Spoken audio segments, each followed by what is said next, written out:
Sidestep shuffle.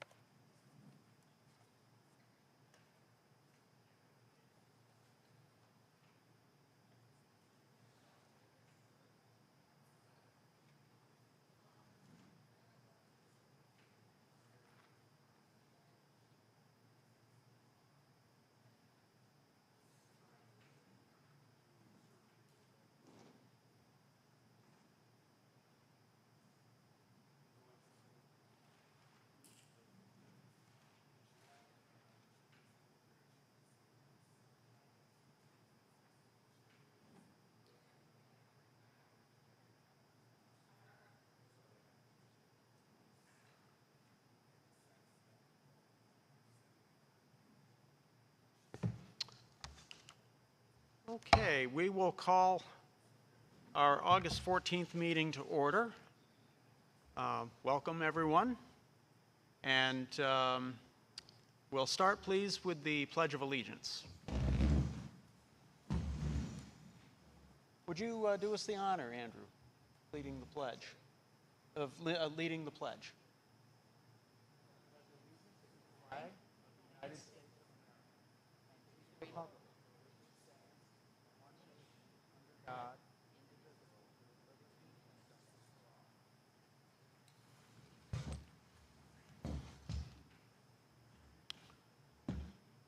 All right, first up we have communications from the public and press. I don't know that we have anyone here from either.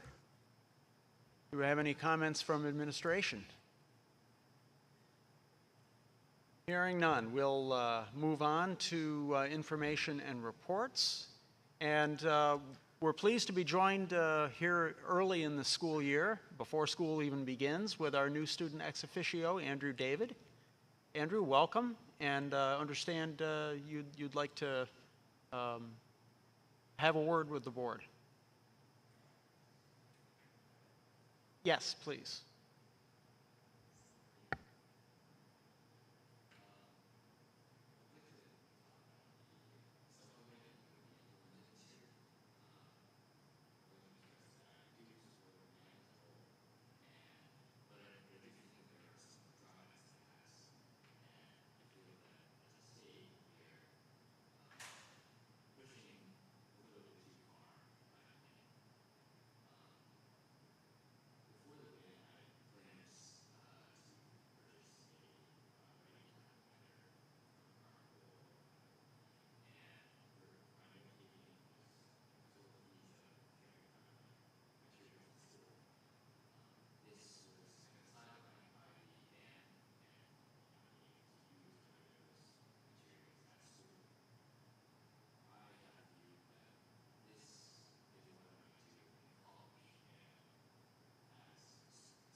Learning how to control your use of your phone, or being able to use all the materials available to you, like the iPad, for example. I feel the ban is just not giving the high school students the opportunity that the high school playground should be, and that it's holding back many students, like myself.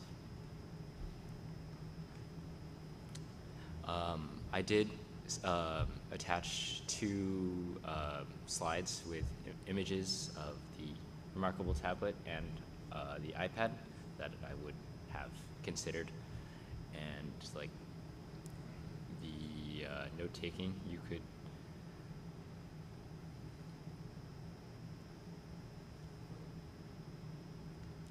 These are internet enabled, and so therefore subject to the ban. Yes. The iPad is able to browse the internet, and the remarkable because you are able to import files from your drive.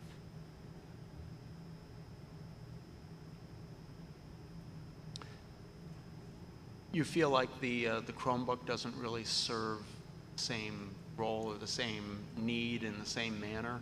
My opinion is that Chromebooks are somewhat of a crush for all. They don't have the performance. For example, when you take an IB class and you have a internal assessment or an IA, which is when you're done, probably 20, 30 pages long, and with multiple tables and thousands of words of writing. It is something of an impossibility to scroll through the entire document in 10 minutes on a Chromebook, when your, say, MacBook or laptop can do it with no issues. I just feel that the Chromebook, unlike these two objects, it wouldn't suffice, basically. Any other questions or reaction from Andrew? Or to Andrew? I also support the ban. I think you're an exception because you're very studious. So if all students were like you, we probably wouldn't need a ban. But I also support the fact that I prefer the notebook than the Chromebook. I agree, those Chromebooks, that's why I don't bring any. So I support your point, but the decision was made at the state level for all school, all students, and I think you're a minority compared to most people would use those tools to access the internet and just cause distraction. But you're using it for the right reason, and you'll be ready for college because you're a good student.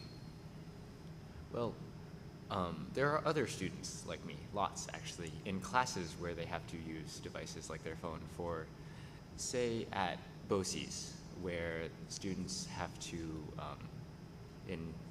before cell phones basically, they would have to have a full 3-ring binder of papers with graphs of all different things that they would need to know, or like EMTs, where they would have another binder full of all different information that they would need to know on the job. Now, they have a phone with an app where they can just find out all the information, or have it graphed in real time if need be.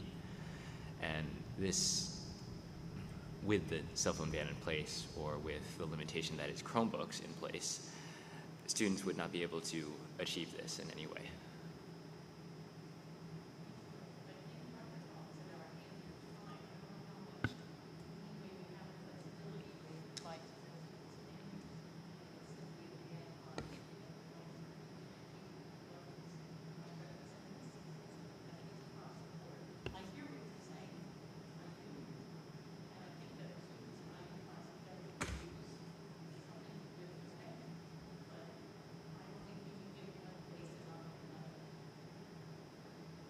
I want to say too, you make some really good points, Andrew. Do you think, and there's been a lot of research around the phone, so it's, when the state was looking at this, it was for distraction-free classrooms. Get it, this is supposed to be an educational tool. But B, a lot of research is kind of the mental health epidemic related around phones, and they're taking a lot of that into account. So would you agree with the statement that, maybe your peers in that link to phones is kind of an issue? And do you feel that with the impact of this ban, while it does affect your ability to use it as an educational tool, which I think could be helpful and useful, will in the long term benefit your fellow students in terms of just well-being? Well, I agree that the phones are very detrimental on mental health, as well as students' attention spans in class. A ban during school hours may not bring about the good that people think it will. It may invite compensation out of school hours, so when students are in school, they might not be able to have their phone, but that time away from it may cause them to want to use it more outside of school. It will, well, not will, but it can cause, what's the word? Like, over time, it may not create the good that you think it will, because they will have access to it outside of school, after school, before school, or just whenever they want to have it, they will get it, basically. And implementing a ban from from up here to down, basically, will or may cause a sort of rebellion from the kids' perspective, in my opinion. So the last 2 years we have had, I've been blessed really to work with 2 outstanding student ex officios. And this week, Andrew convinced me that he is going to be number 3 in that line. We had I had just an outstanding conversation with Andrew about this. And for a young man his age, he was so easily able to see both sides of this issue. And, he remarked quite a bit about that exact thing, the social implications of overutilizing technology and what that can do. But then, and he brought to my attention, and I've argued this too, like with our students at BOCES in the HVAC program, they do have that app on their phone about all the volumes of gases and the rates of flow, rather than carrying those 3-ring binders up onto a rooftop unit. So we talked about that, and he talked, and I had never really thought about until he said it. He had hoped to use some of these devices in preparation for next year, where he is going to use them on a regular basis. I was like, oh my gosh, there's a perfect example of where there needs to be some allowance on all of this. And I think at some point in time, the state's going to have to look at this and listen to our students. The other part is, school is a place where students are supposed to learn. And oftentimes it's about learning from their mistakes. So if they take a cell phone out when they're not supposed to, we should be able to address it and let the student learn so it doesn't happen again. It's a safe place. If they are working for a business downtown or the hospital and they take out their phone when they're not supposed to, it's no longer a safe place. They could very well be on the firing line. So again, how do we find that balance in the future? Right now, we're stuck with the ban, and maybe that's what's going to remain the law of the land.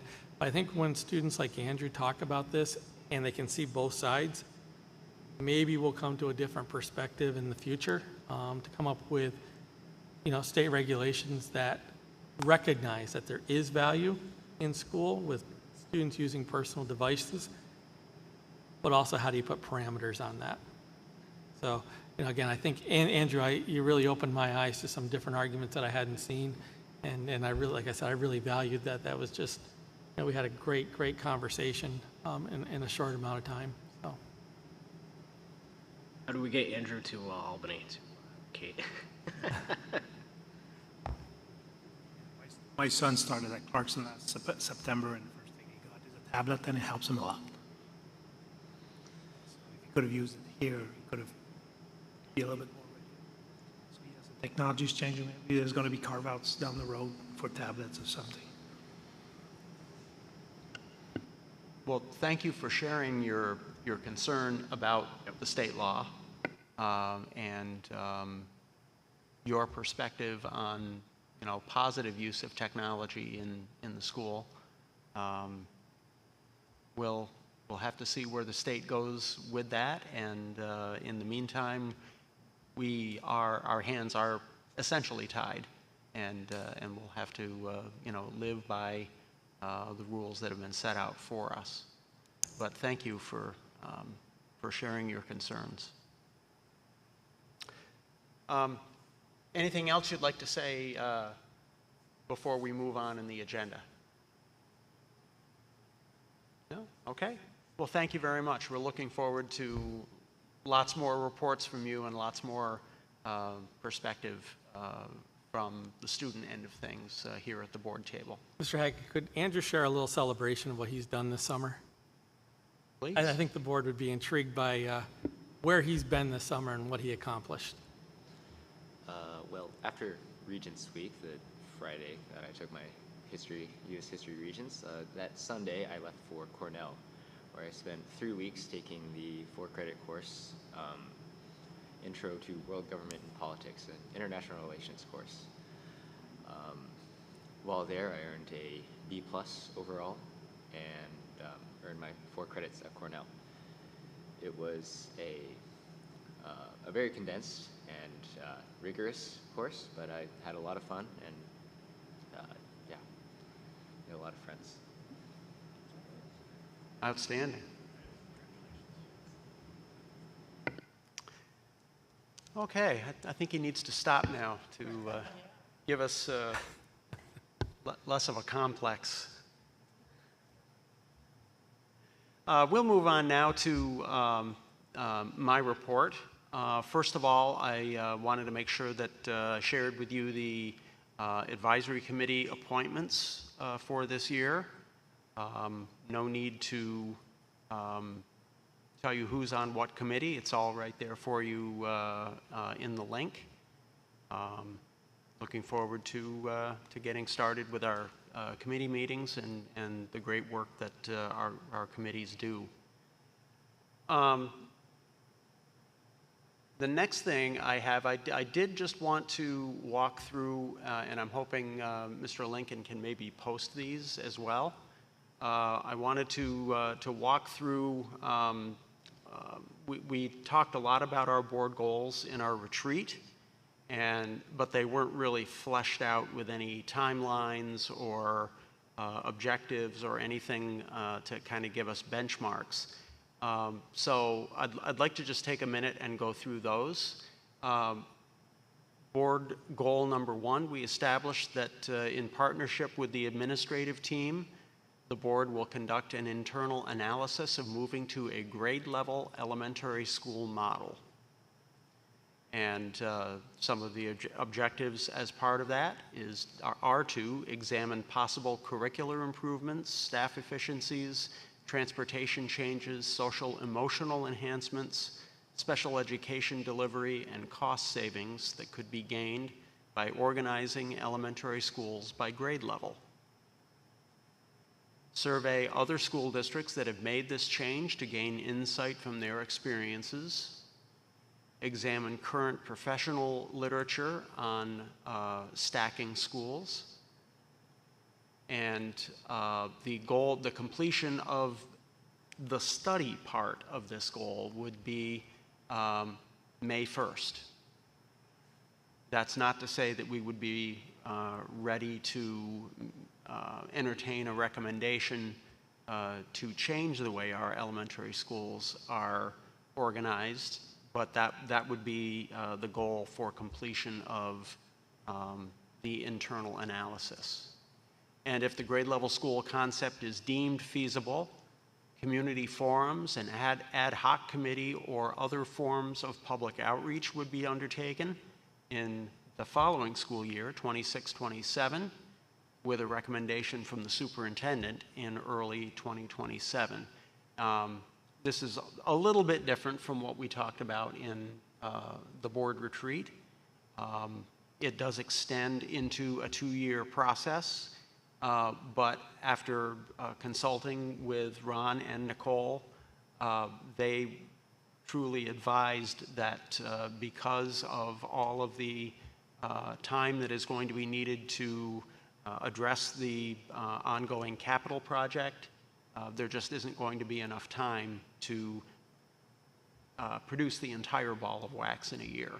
So with the goals, with the board support, we would attempt to make the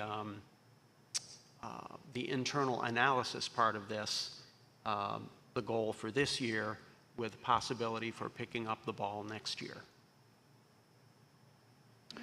Board goal number 2 is the Board of Education will undertake a review of the district's policy manual to eliminate unneeded or redundant policies. And the benchmarks for this are the policy committee would discuss with the school attorney, Ferrara Fiorenza, the costs, benefits, and options for a review of the policy manual by the law firm. Policy committee continues its systematic review of policies in sequential order, which is what we've been doing for quite a number of years now, and considers new policy recommendations as usual.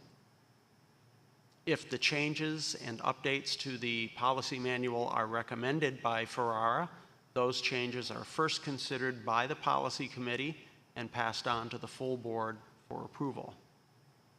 And completion of that goal is hoped for by April 1st. I think that's pretty close to what we talked about at the board retreat. It's just everything, all of the steps are kind of laid out there. I suppose I should probably ask for questions as I'm going. Any response or questions or anything? If I may come back to the first goal, you put a date of April 2026, but we gave ourselves 2 years to do this. I'm a little bit confused. The goal number 1. If you go back to the goal number 1, that's 2. Thank you. So, it says goal completion by May 1st, 2026. Right. Don't we have 2 years? No, it's just the internal analysis of, Okay. The analysis within a year. yes, the analysis of would grade leveling our elementary schools make any kind of sense at all, and why? Teacher will be consulted. Right. And then if we determine after the May 1st date that it appears to be feasible, we can pick the ball up and continue to Another year. look at it another year and try to make more concrete plans. Just to be clear too, with the internal analysis, if it looks like it's okay conceptually, beyond that, we will engage stakeholders, right? Community, Oh, parents. yes, everybody. that's, yeah.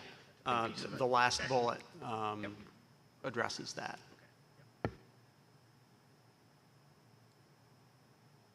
Any other questions on goal 1 or goal 2?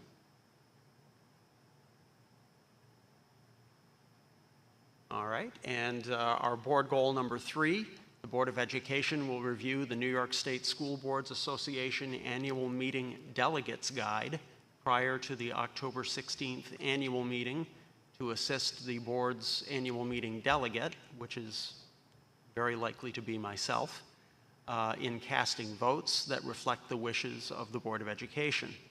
I have found in participating in the NYSBA annual meeting, the annual meeting is where the School Boards Association essentially establishes its, what it's going to lobby for. And the way that gets determined is that all of the member school boards that are in attendance at the meeting, their representatives vote. And if resolutions pass, they become part of the lobbying over the next 5 years by the School Boards Association. I have found it on several occasions difficult to make a snap decision as to how I should vote, and it's pretty clear to me in listening to the discussion back and forth during debate on these resolutions that other school boards do meet and discuss prior to, so that their delegate has a better idea of how their board feels about particular issues. So I thought that this would be a very worthwhile exercise to go through for us, and have proposed this as a board goal. So the way this would work is the School Boards Association releases the Delegates Guide in mid-September, so roughly a month or so from now. The board delegate makes note of, I'll go through the delegate guide and make note of resolutions that I have questions on that I would like to get guidance from you all on. And then we would meet in special session, in open session, to discuss proposed resolutions that I have questions on, and anything else that in the manual that you all would like to talk about. And I hope to get some guidance from my fellow board members as to how to vote on particular issues that I'm just perhaps not, don't have the greatest perspective on. More minds are better than one. And we would endeavor to complete this goal by October 10th because the NYSBA annual meeting is October 16th. If we receive the resolutions by our September meeting, do you think that we could send them out beforehand for review and we can just discuss in our September I'll meeting? certainly, if the delegate guide is shareable with you folks, I'll go through it first and then forward it all to you guys so that you can have a look at it, and particularly where I feel like I'm having questions.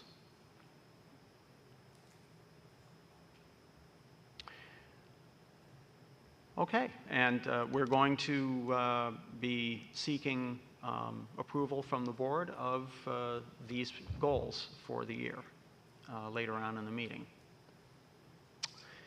And the last thing that I have is the scheduling of a special meeting to go through. This is, of course, assuming that you provide that support. But if we do get that support, I would like to try to schedule that meeting the special meeting to talk about the resolutions in the delegates guide. Sometime the last couple of days of September, first couple of days of October. And I think what I'll ask Ashley to do is do a Google survey or a doodle poll to try to find out which day works best.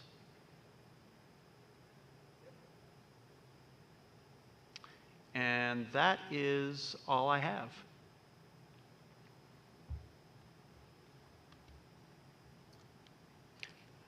I guess we'll turn it over to Mr. Burke for reports from administration. At this time, I'd like to call Mrs. Chapman forward to discuss our Summer Raider Academy. I think this is on. Good evening, everyone. So last month, we had our Summer Raider Academy for 4 weeks, and we had this at Nightingale Elementary. With Summer Raider Academy, I know many of you know this, but it is K through 6. This year in grades K through 2, you can go to the next slide, please. In grades K through 2, we had academic enrichment and themed units. For these activities in K through 2, the requirement was to make sure that the teachers were doing something that looked different than the normal school year. So we really wanted a lot of hands-on, thematic games and units to make sure that they're practicing the skills that they need for the next year. In grades 3 through 6, it was project-based learning. Every project started with an activity that sparked their interest, and then all of the projects ended with a showcase. In grade 3, it was the lemonade stand, so it started with 3TK coming and speaking about how they came up with their business and how they had to train people and how to come up with a creative names for their drinks and things like that. Then they went through and they built their own lemonade stand, talking about math with the financing of it. They read about other businesses, and then they had their own lemonade stand competition against the 2 third grades. In grade 4, we had a veteran biography walk and honor flight letters. This was a spark of interest from Mr. Tusa. He came into the 4th grade and spoke about the honor flight. The students spent several days watching the flight and seeing what was happening with the veterans. Then they went and interviewed a veteran in their family or one that they knew. And then they made the on the walking trail, you can see all of the different biographies of the veterans. In grade 5, we had the food truck, Unfortunately, in prior years, we were able to get a food truck. This year, it did not happen to start. But the kids did have a great time because we've videoed over the years all of the different food trucks and all about how they start their business. So they were able to do that, and then they had their display and the showcase. All of the students and all the families came in to see all of the different food trucks as they had to research about the country that they were making the food for. And the best part of it is they cooked a lot of the food and they would share it with all of us every day, so that was great. And then our grade 6 did the amusement park, which started in Lake Placid, where they went to the Olympic Center and they got to speak with a tour guide, and they talked all about the engineering of the bobsled track, the ski jumps. They got to get into the coaches, I don't know, like a coach, where the coach sits to watch the skier jump, and they got to watch the skiers jump.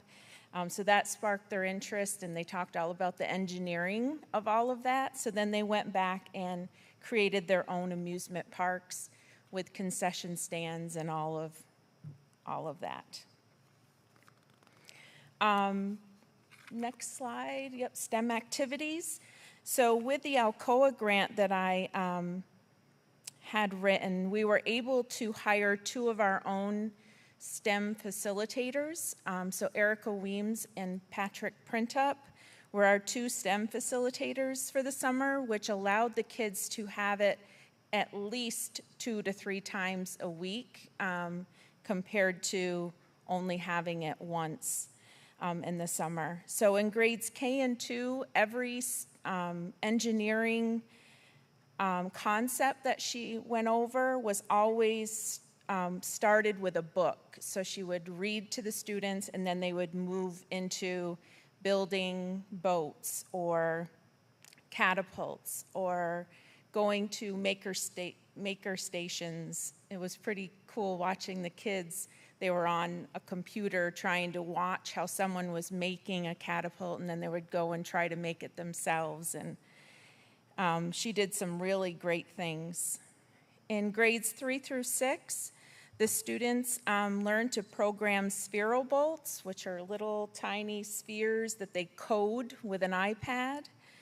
And so what they did first was the team had to come up with what kind of obstacle course they wanted to make on the floor. And then they came up with one, and then they had to code the spheral bolt to go through the obstacle course.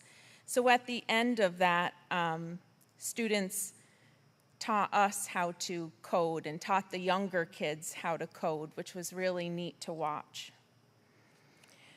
With grant funding, we were able to go on several field trips.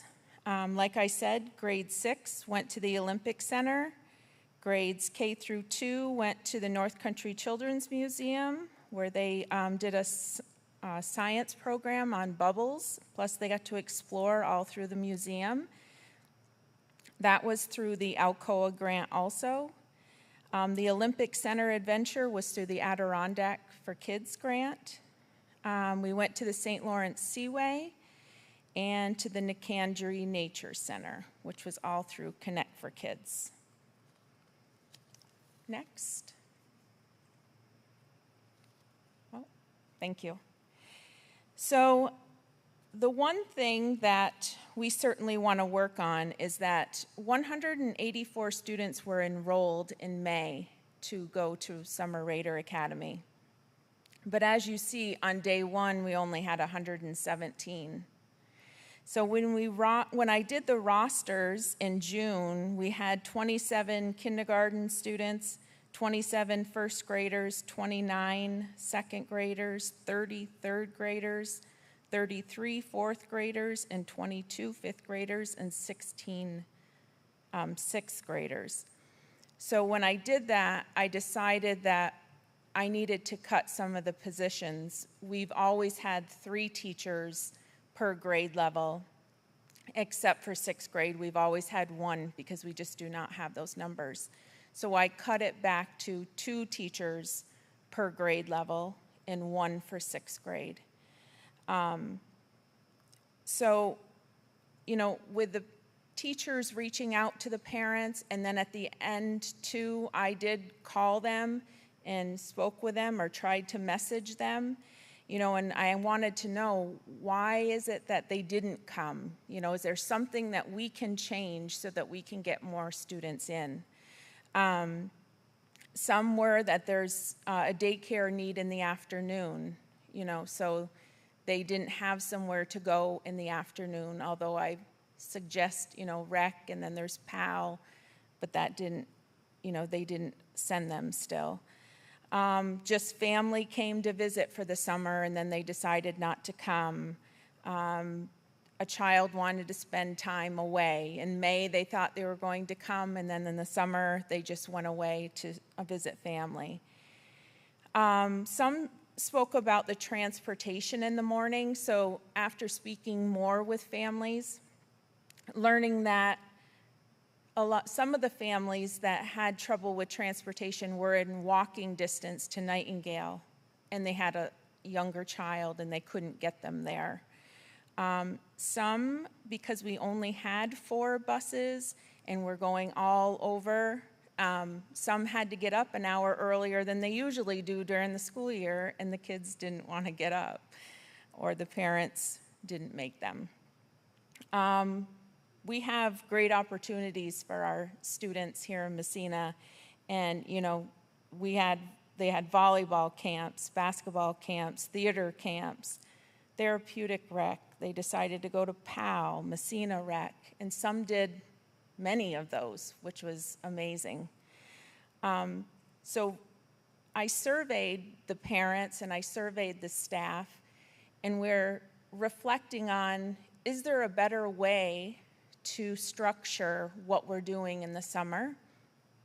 And I would love to, again, like I keep saying, I would love to work with Zach with PAL, but can we just do camps, 2-week camps where they can pick to go to a STEM camp, a cooking camp, theater camp, and they just have to go the 2 weeks instead of committing to all of it. Or they could pick and go 2 weeks to STEM, 2 weeks to cooking. So I'd really want to look at getting a committee together to see what the best thing would be to do. So with that, with the funding, I did request during strategic budget time $62,960, but we only spent $46,673. And then for supplies, I had requested $9,000, but we spent $2,290. The next one. So all the families, and I have all of the surveys, you know, all the families that I have spoken to, and when the showcases and they're coming in, they have great things to say about the great things that our teachers are doing. The only thing is we would love to get more kids in. So you can see some of the things that parents and staff were saying. And it was great to see the kids mingling among other kids from the other schools too, which was neat. And to end, I would just want to say thank you to all of you for supporting the program, to Mr. Burke, to Mr. DiAgostino, and the Nightingale cleaning staff for taking great care of us over there. Transportation department, that's a tough job, taking kids from all over, you know, and they're coming up with those routes, and they were just wonderful. The maintenance department, we had times where roads were closed during it, but they were right there directing traffic for us. The food service staff were amazing. We had a lot of field trips, and they just worked around us. All of the summer RA staff, they were amazing. They came up with great things. Adirondack for Kids, they supported us with field trips. Alcoa, Horizons came in, 3TK. Stewart's, they did a huge Sunday party for our kids on the last day. And I have to thank Bailey Maroff, our secretary, because she just does so much for the program. Any questions? I just want to say it's no secret I'm a proponent of after-school time programs, but actually my own two kids went to Raider Academy and they loved it. I think they went every single day. And I think one of the things here is that you came under budget, which is incredible with the impact of the work you did. But I looked at the numbers in between the Massena Rec program, the Pell program, and Raider Academy. That served over 500 kids, prevented summer learning loss. But also, I think a big thing is the social interaction, the recreation opportunities, and then 500 kids in the community that are still being fed, right? So addressing the Yes. food security is really important. So great job again. I just want Thank to say you. that. Thank you. Anybody else? All right, thank you so much. I'll just say thank you to you, Ms. Chapman. Thank you. As a frequent user of the trail, the John Story Trail, certainly I was interested and entertained and learned a lot from the veteran walk that was created.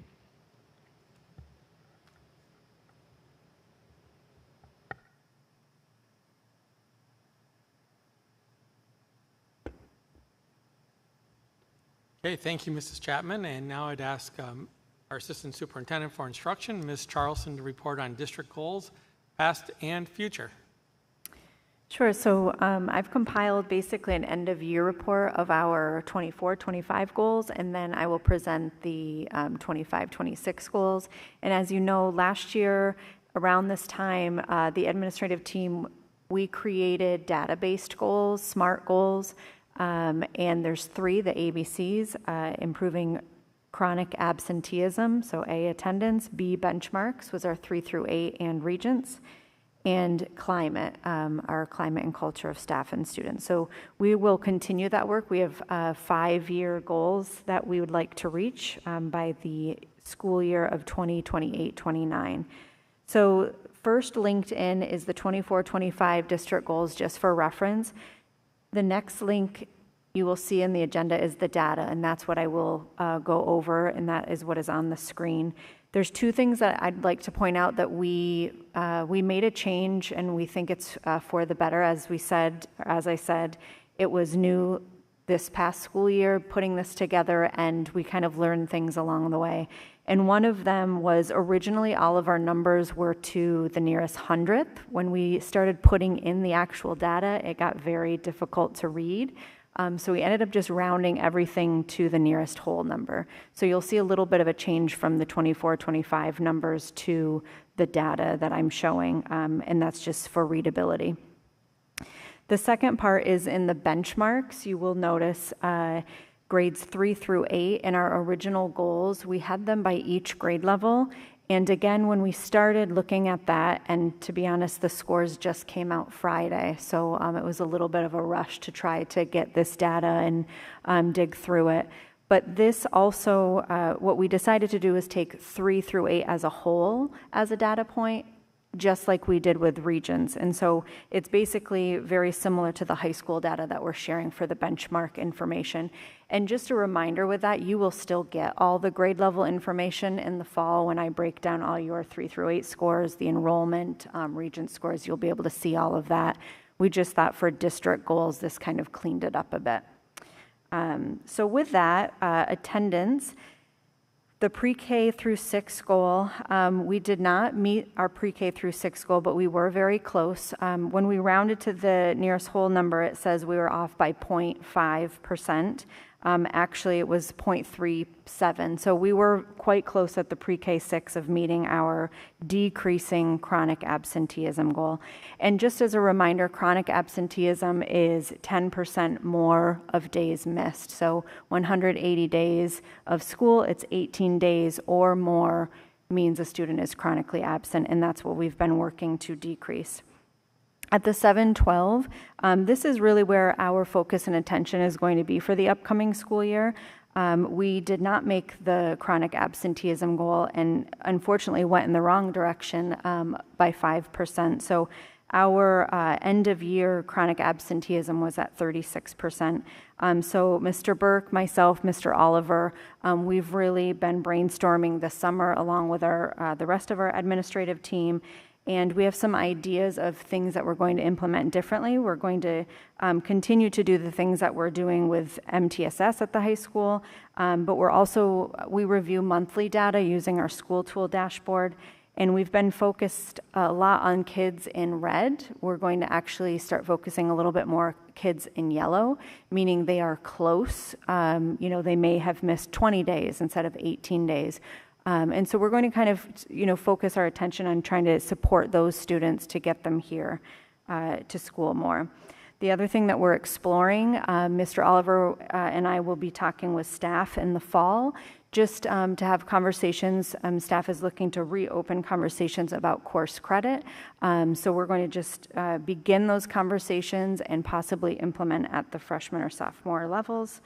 And also recently we met with tribal leadership and are looking to partner with the tribe and our communications team and just really get the information out there, use the resource of Attendance Works, and just, let families know how important it truly is to be at school. And so it is truly a family partnership getting kids to school. So this attendance goal will continue to be a main focus of the administrative team. So moving on to B benchmarks, we are excited to say we surpassed the 3 through 8 ELA proficiency goal by 5%. So our 3 through 8 preliminary data shows that we have 52% proficient.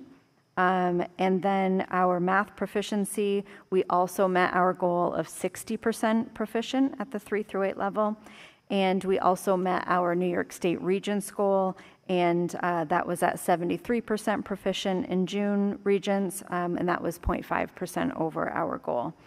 So headed in the right direction, and we're excited to see those numbers. C, climate. This is actually where we were definitely most excited, was the improvement in the staff climate. And before I get into the numbers of that, I will explain that the company was bought out by a new company, so the questions on the survey were a little bit different. So the data doesn't truly align, but it was the same, percentage. And what it showed that I really liked about with this new company is the areas of strength, areas to monitor, and areas of focus.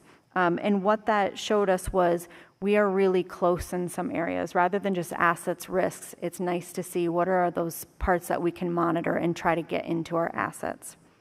So again, we were really excited to see a 14% increase of our assets with our staff. As an administrative team, we've been working really hard and listening to our staff and asking, what do you need? What improvements can we make? And making sure that people are seen, heard, and valued because we have really great educators and really great staff here at Massena. So we were again excited to see that 14% increase of the assets, and obviously that led to 14% decrease of the risks. Our students, we did meet our 5% increase goal, and of course we want to far surpass this. SMART goals is making them attainable, but we're looking forward to further conversations with Mr. David and our student body on just how do we continue to improve our climate here at Massena for students as well.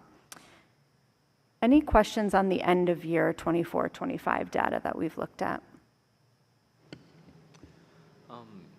When you say assets and risks, is are you saying that an asset is something that we do well and a risk? Yes. Okay. Yes. And then this data is collected by the survey that's Yes. done? Yep. So the climate survey that goes out in the spring, that all 5 through 12 students do, and then all staff members, and we send it to families as well. Yep. Thank you. Great questions.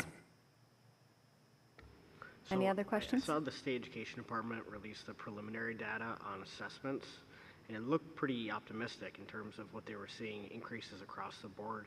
Do we know, will we have where we stand with the state's data, preliminary data at some point in the near future?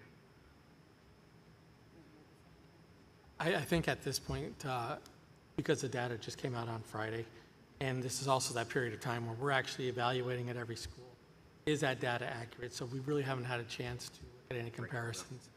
We'll certainly be doing that regionally, and then we'll also get comparisons with the state. But that does take some time for that data to come through on the SED side.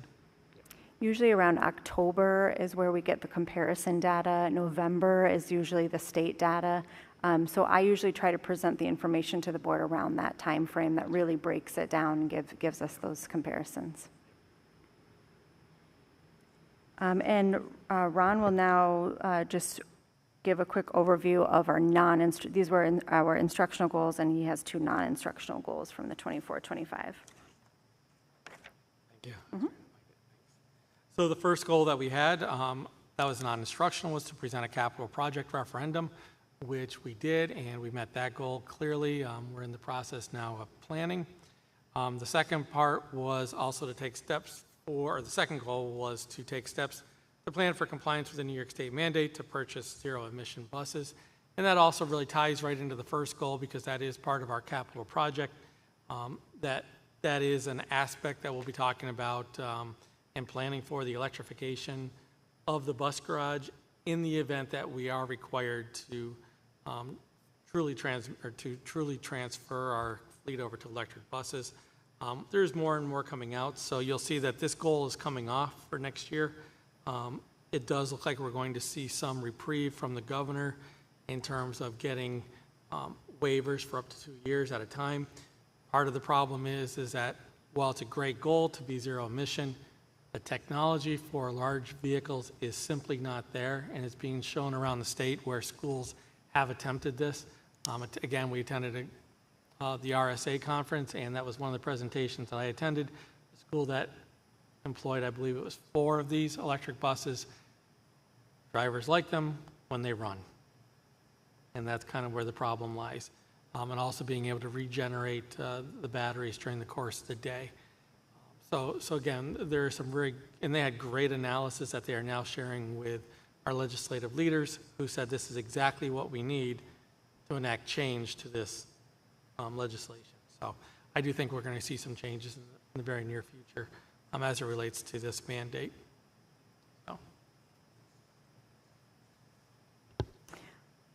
Okay, so that's the 24-25 end of year goal report. Mr. Lincoln, if you'd like to put up the 25-26 district goals, please.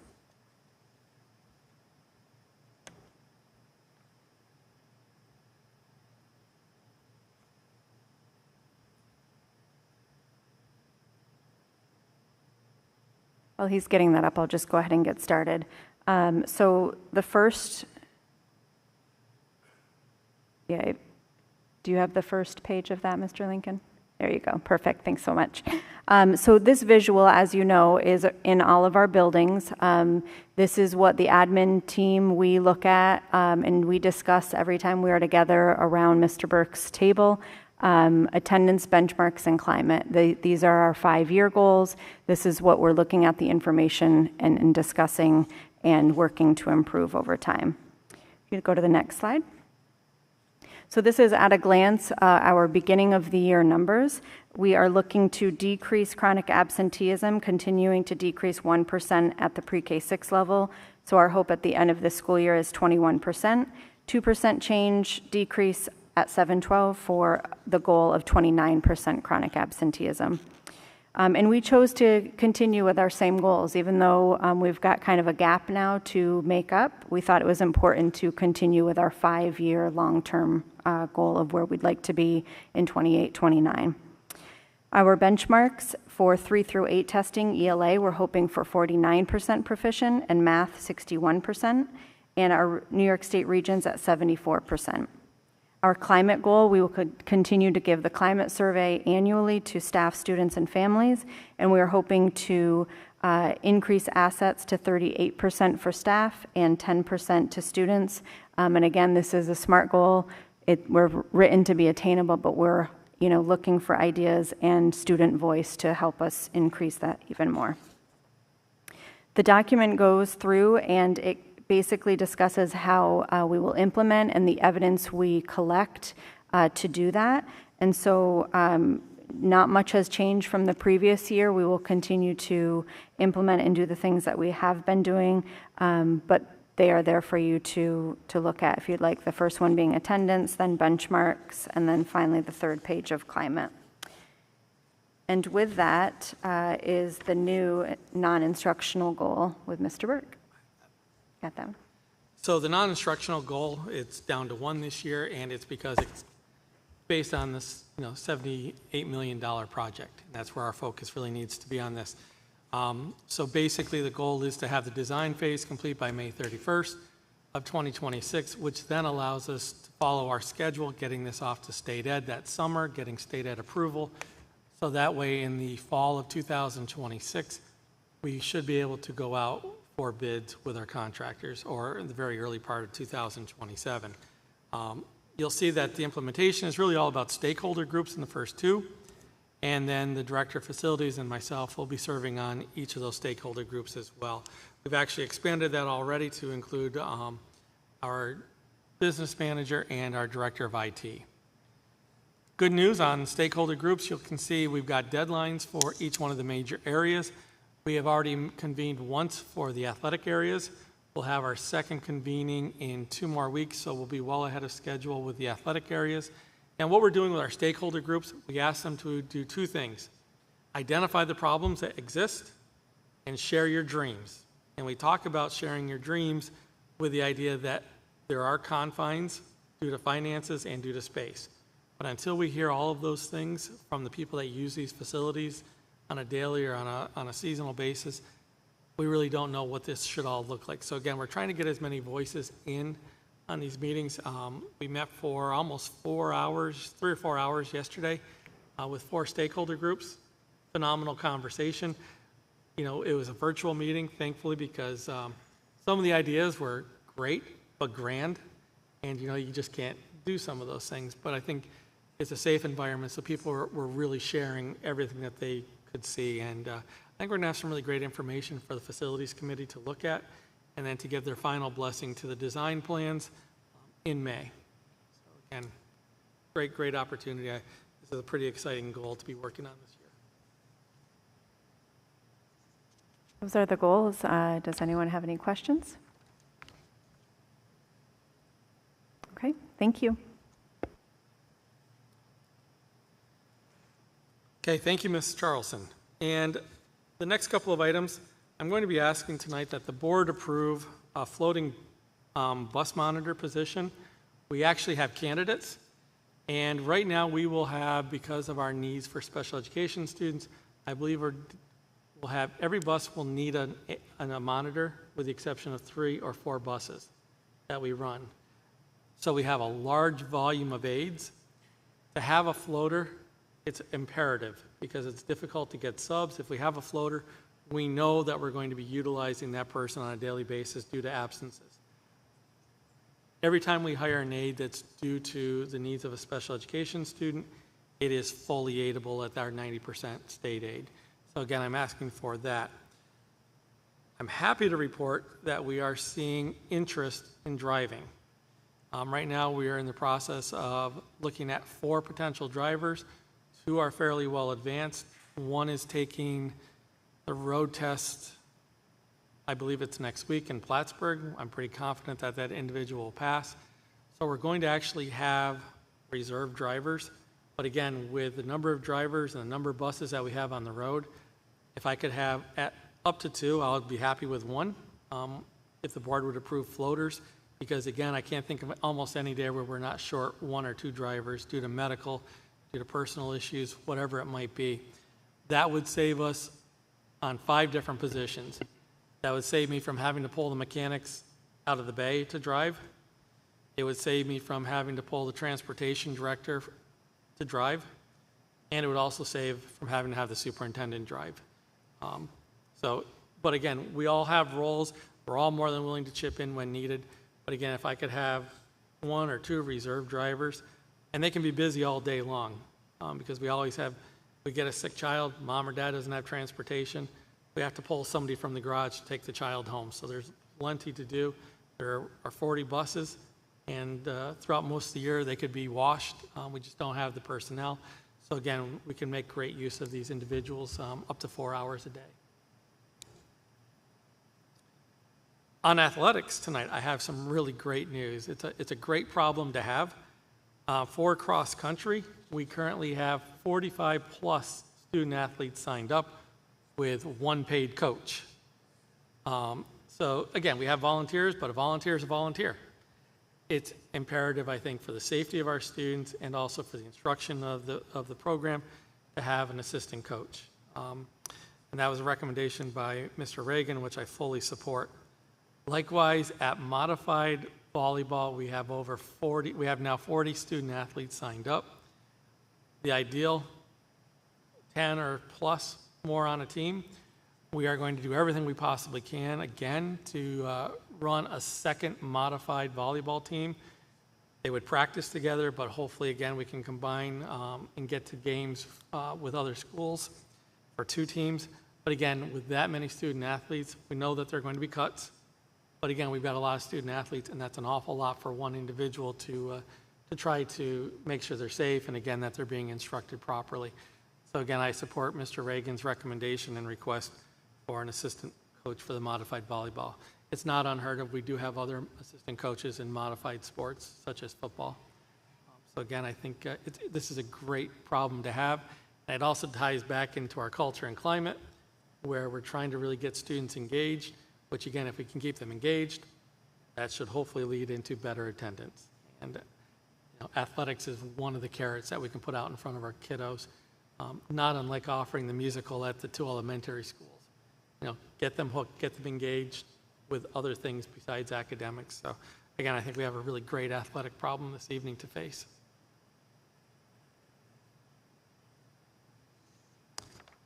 Any questions on those financial recommendations? All right, moving on. I would like to thank Ms. Chapman for securing a $25,000 STEM Education Arconic Foundation grant to continue with K through 8 after school STEM activities. Also, Patricia Matsui for a $150 art donation to support our annual art show. And again, if you've been able to attend that, you know just how talented our students are and what great pride our art department takes in the works that our students produce. Nightingale is requesting a 4th grade trip to Upper Canada Village on May 22nd. I love that they're planning this far out in advance so we can make sure we have a driver for a bus. The next request comes from Mr. Oliver, and this is extraordinarily unique, where we have an opportunity to send 4 of our rising seniors to a Leadership Council conference in Washington, D.C. He already has the 4 students from the leadership group that have expressed interest and would love to go, along with 2 chaperones, not to exceed $5,000.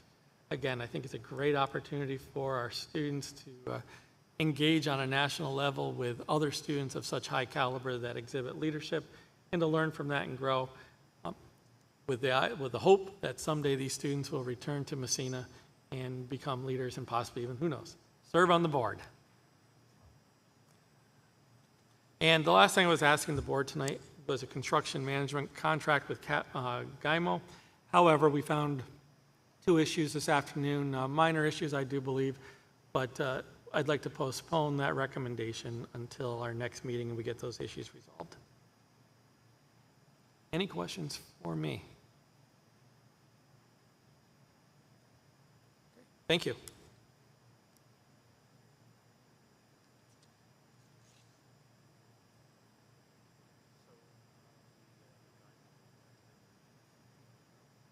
Yes.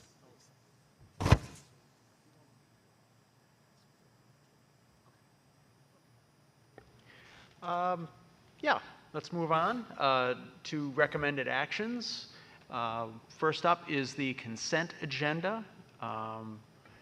Are there any items that are in the consent agenda that any board members would like to have pulled for further discussion and separate vote?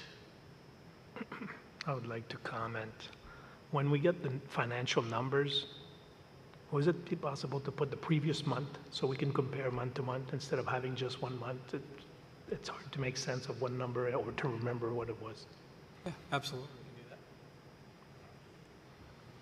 That's it.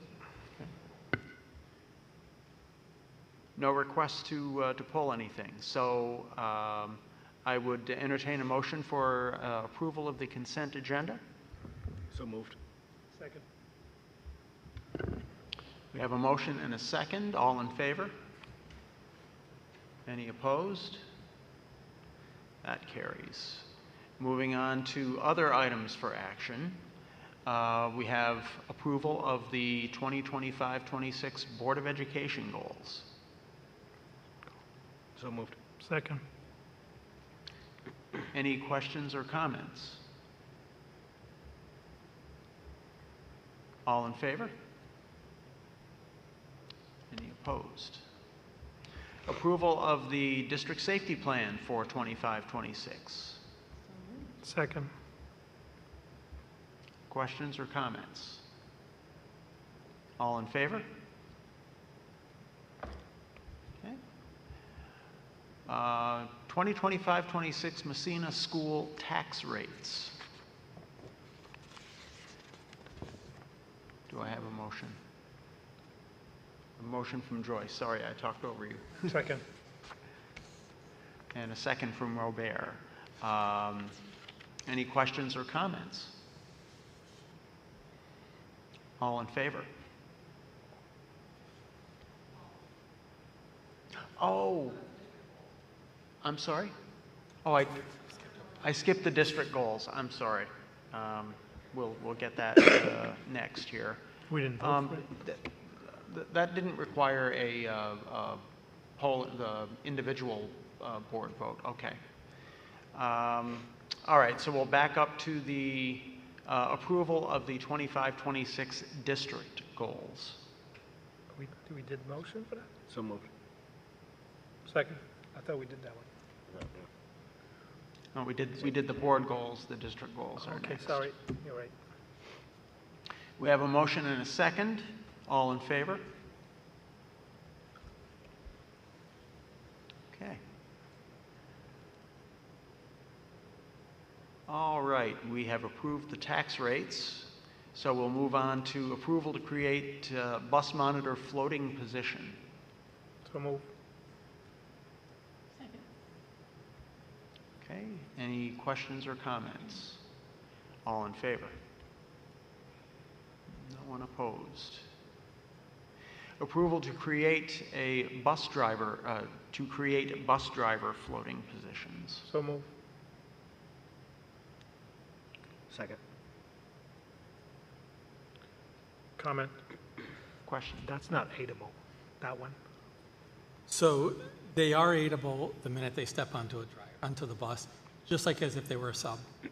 So again, I don't envision a day where we don't need at least 2 subs. Really hasn't happened in quite some time. So. Any other questions?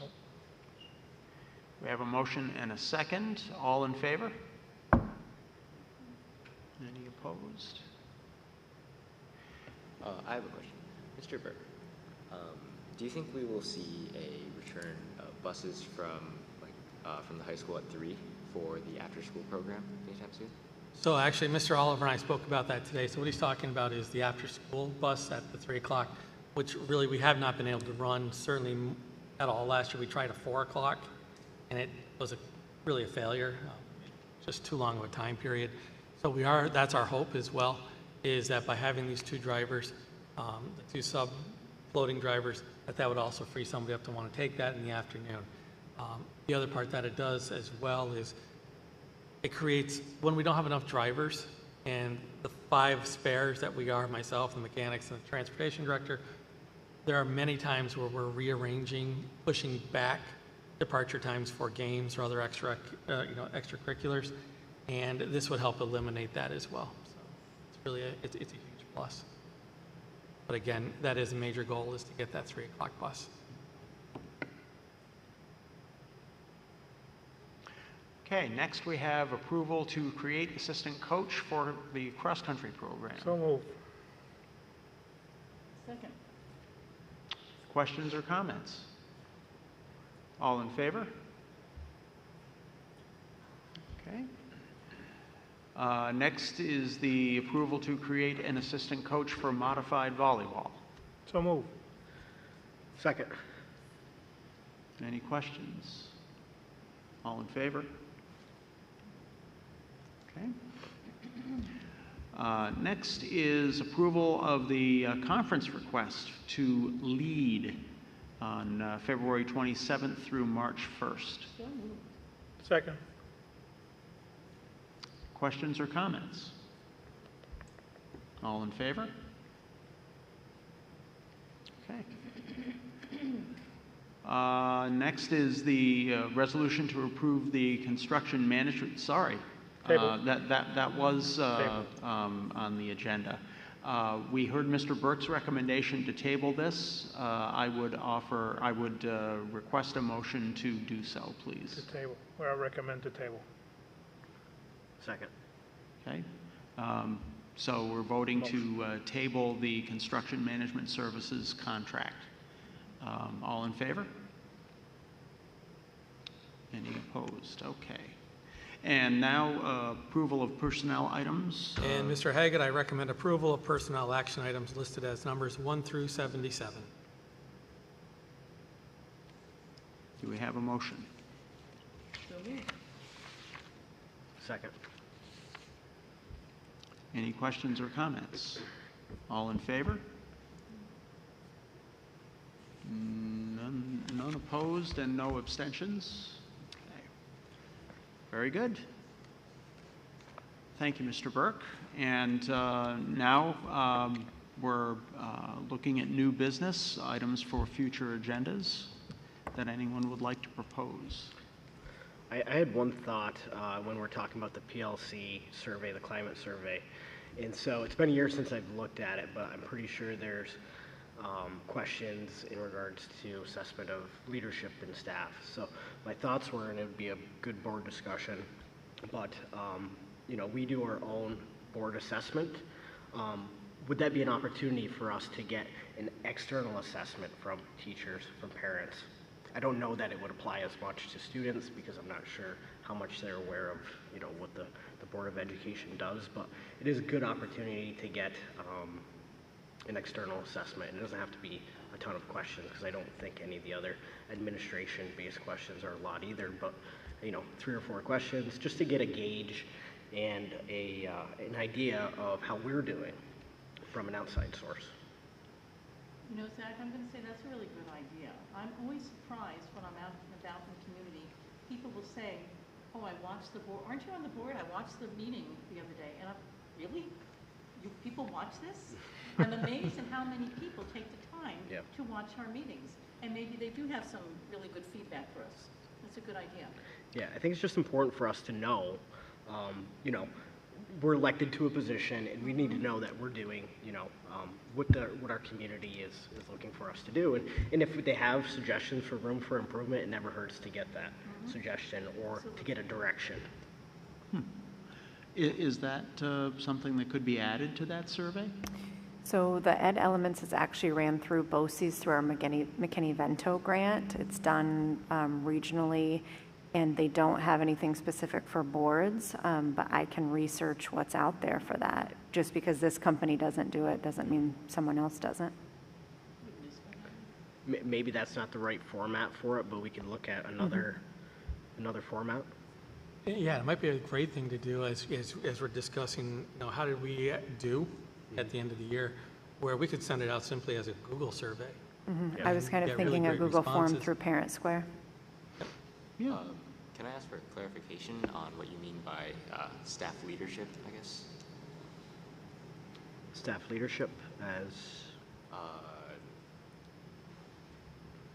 Was your first talking point about the,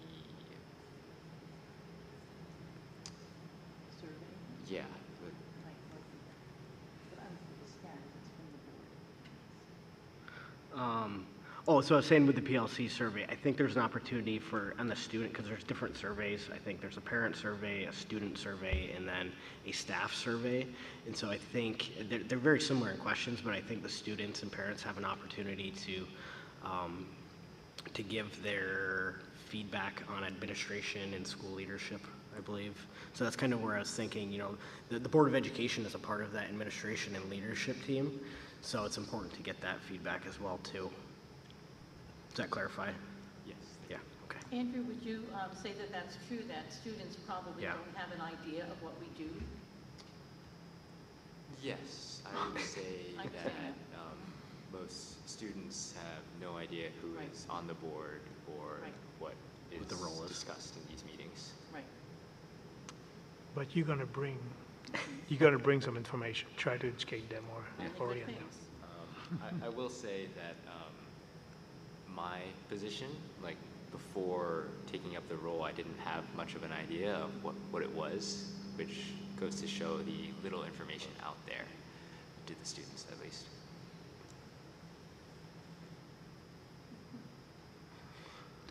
So the only, if the type of feedback that Zach is talking about is not available through an already pre-existing survey, I guess I would be a little bit concerned at the idea of over-surveying groups of people.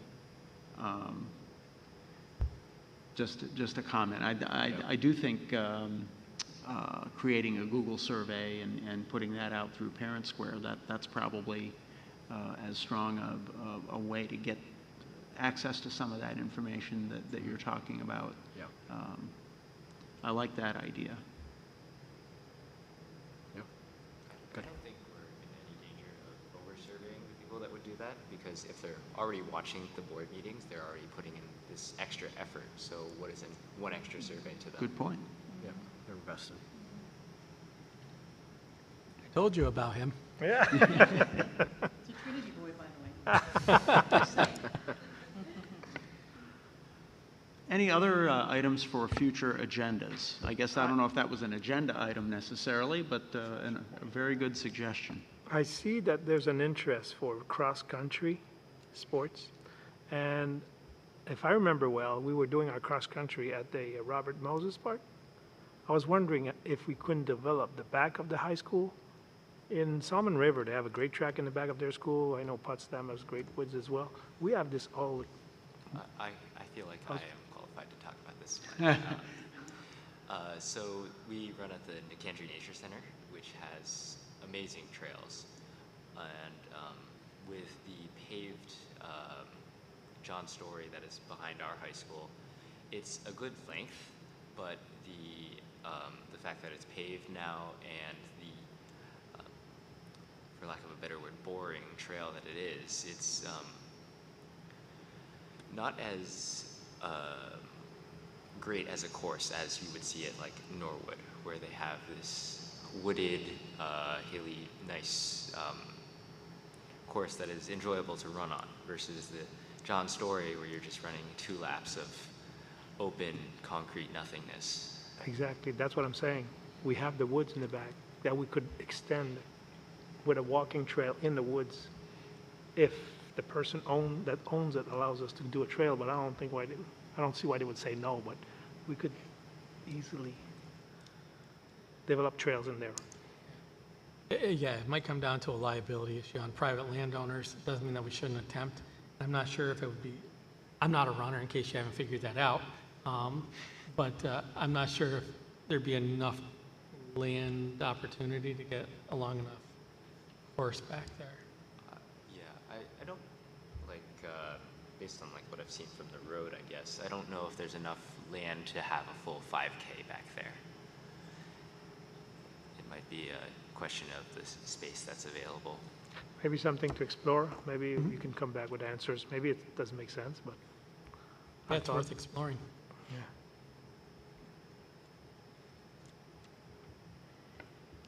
Any other thoughts for future board meetings?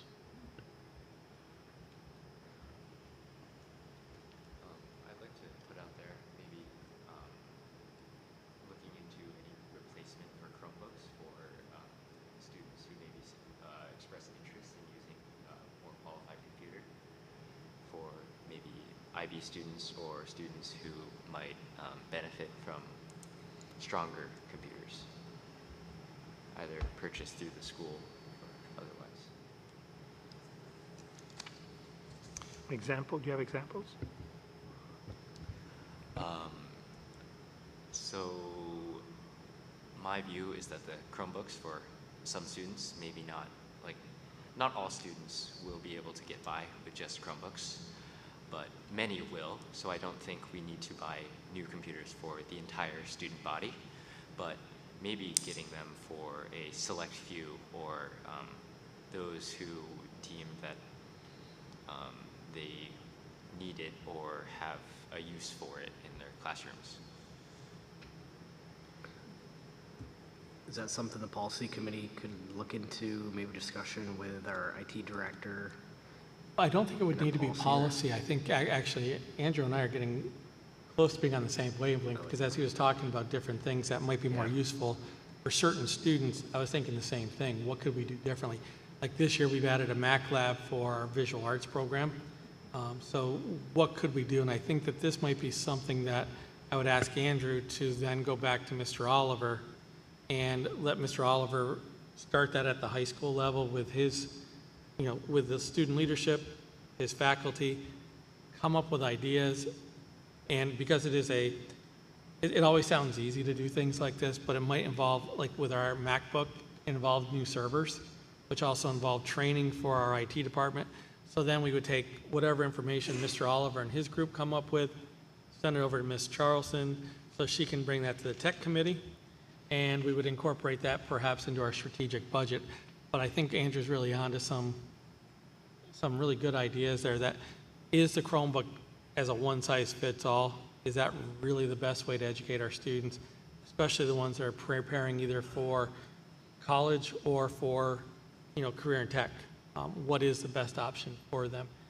So it could very well be a one-size-doesn't-fit-all. But I'd rather have that go to Mr. Oliver, start there, and then work its way up the chain, if that makes sense. Good point, Tyler. Yeah, I just wanted to put it out there for you all to think about. Good point. Thank you. Other thoughts for further agendas?